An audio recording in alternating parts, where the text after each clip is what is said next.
So the list of lawsuits against Texans quarterback Deshaun Watson has now reached 19. This via The Athletic. One of the 3 new lawsuits says the result of the repeated lawsuits against him, Watson is deleting Instagram messages and contacting those who formerly provided him massages in an attempt to settle. Rusty Hardin, who's his attorney, said, like a lot of people, Deshaun regularly deletes past Instagram messages. That said, he has not deleted any messages since March 15th, the day before the first lawsuit was filed. We categorically deny that he's reached out to his accusers in any attempt to settle these cases. Sports Illustrated has done an independent investigation. Mary, that's not really her name, massage therapist who worked on Deshaun in 2019, said she's not actually suing, and she's not represented by Tony Busby. Sports Illustrated reached out to her and reviewed messages and spoke to a contemporaneous witness, right? That's somebody who can back up what you say to verify her story.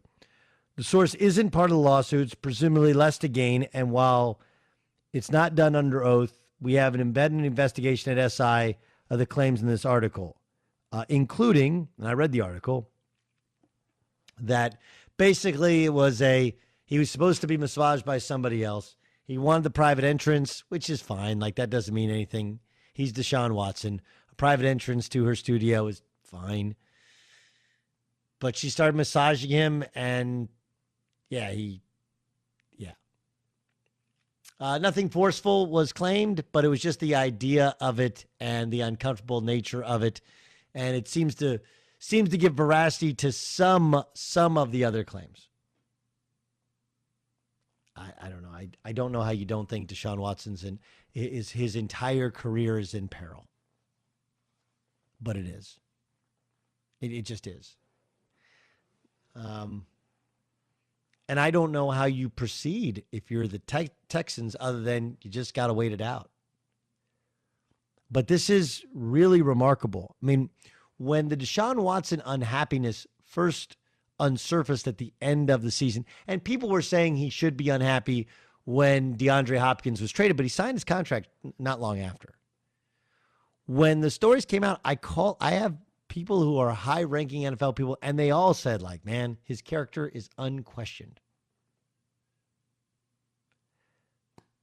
And now I don't know if it's a question of character or this is kind of sexually what he's into. I don't know. And look, there's a volume of claims which makes it really, really, really hard to deny that something was going on. Now you have one woman she's not suing. Her claims have been verified by a contemporaneous witness. And she's not claiming that he assaulted her, but at least there's a middle ground there where if you read the story like, okay, that's a little uncomfortable.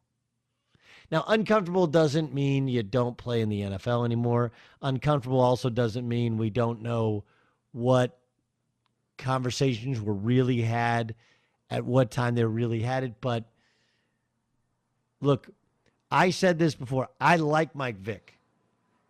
Unlike others, he actually served time in prison for what he's done.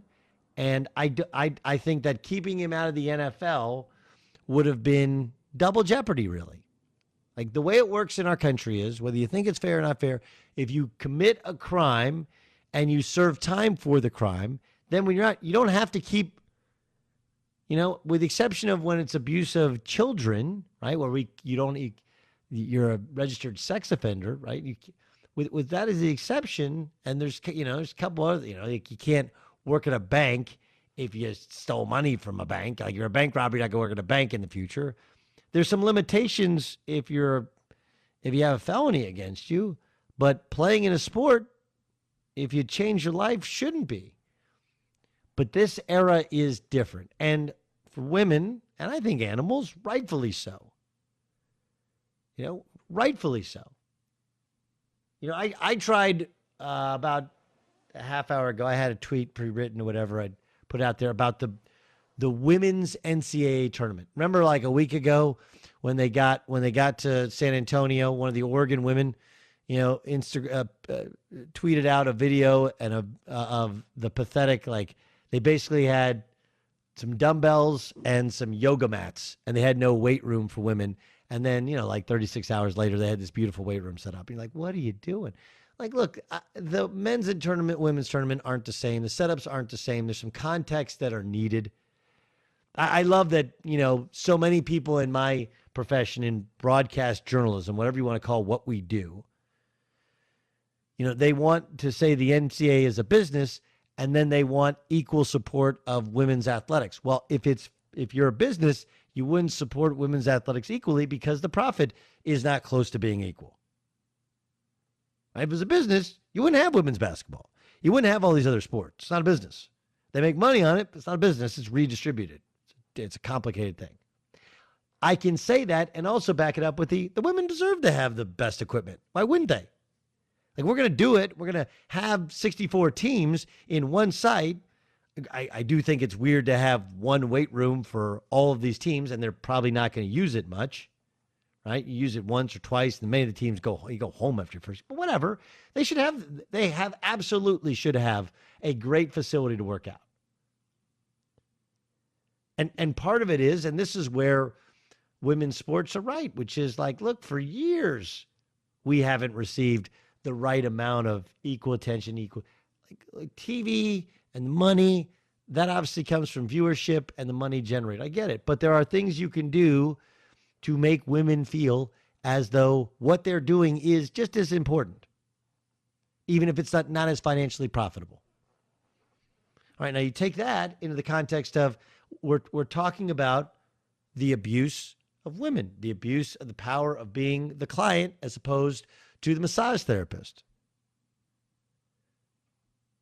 So if it was a one-off thing where it's a he said, she said, and you're like look, the NFL has a Robert Kraft problem.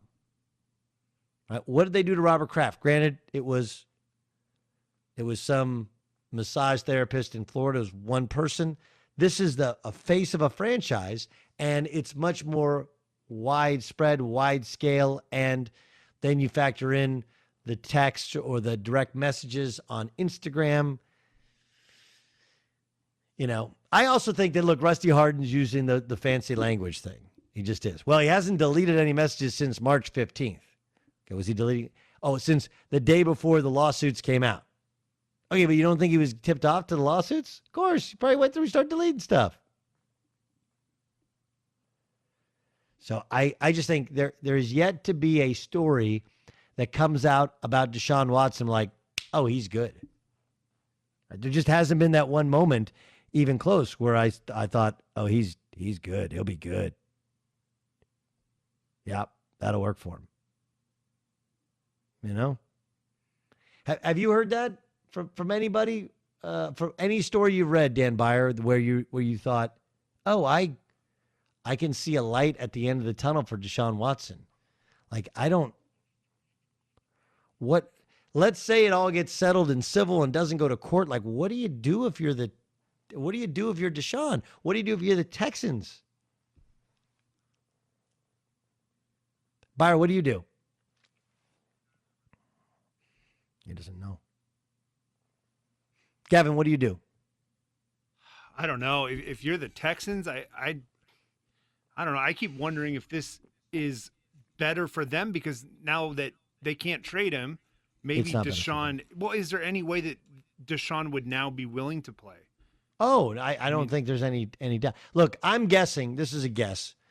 I'm guessing Deshaun's people think that this is the Texans organization that organized this. That's what I'm guessing. That's what I right now they're probably in the state of, oh, this is a setup, right? That's Deshaun's people, which makes it even less likely for him to want to play for Houston. I just don't know how anybody else, you put him in your uniform. I just don't. It is crazy to think about the power of the owners because you think about Robert Kraft and we can only imagine the amount of money he spent to make sure those massage videos didn't get out. So if this is somehow really tied to the McNairs, I mean, that's unreal. I don't think the McNairs had anything to do with it. I don't. I'm telling you what I think Deshaun Watson's people are putting out there, and it's there, and I'm sure it's going on in his head. Like, wait, I just happened to tell him I'm not playing again, and then all of a sudden these lawsuits come out, and the lawyer used to be a neighbor of the owner. Like, why do you think this happened? Nobody sues people for this stuff. Byron, what do you think? If you're Houston, what do you do? I don't know if there's much that you can do. I mean, with the NFL is doing their investigation into it, there's going to be a decision there. Maybe you try to void the contract and that's it. But if he's, suspended and not allowed to play anyway, then you can kind of let the NFL do, their thing. We try to stay impartial as much as you can when reading these sorts of stories, because you just know that it's a civil suit, that these allegations are being made in the civil suit, and then there's usually a response from Watson's attorney. Not on every case, but there was another one today about the claim that Watson was deleting Instagram messages, and Rusty Hardin said that they've denied those claims. However, this SI piece, it's really tough to look past it. Really, really hard to look past it. Okay, so to even stay impartial. I guess that's I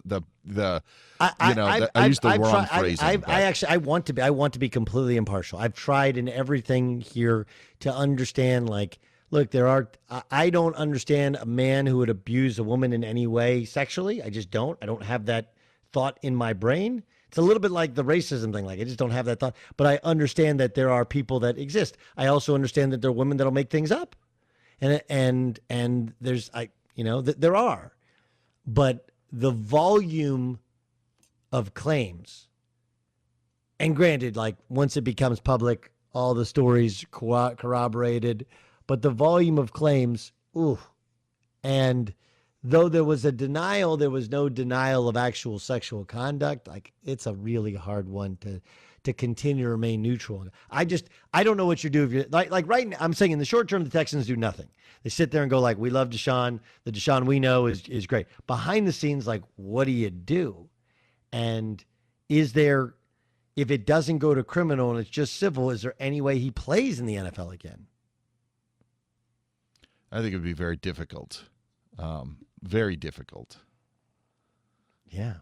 Crazy. Like, insane. This is an insane, massive, massive story. Massive.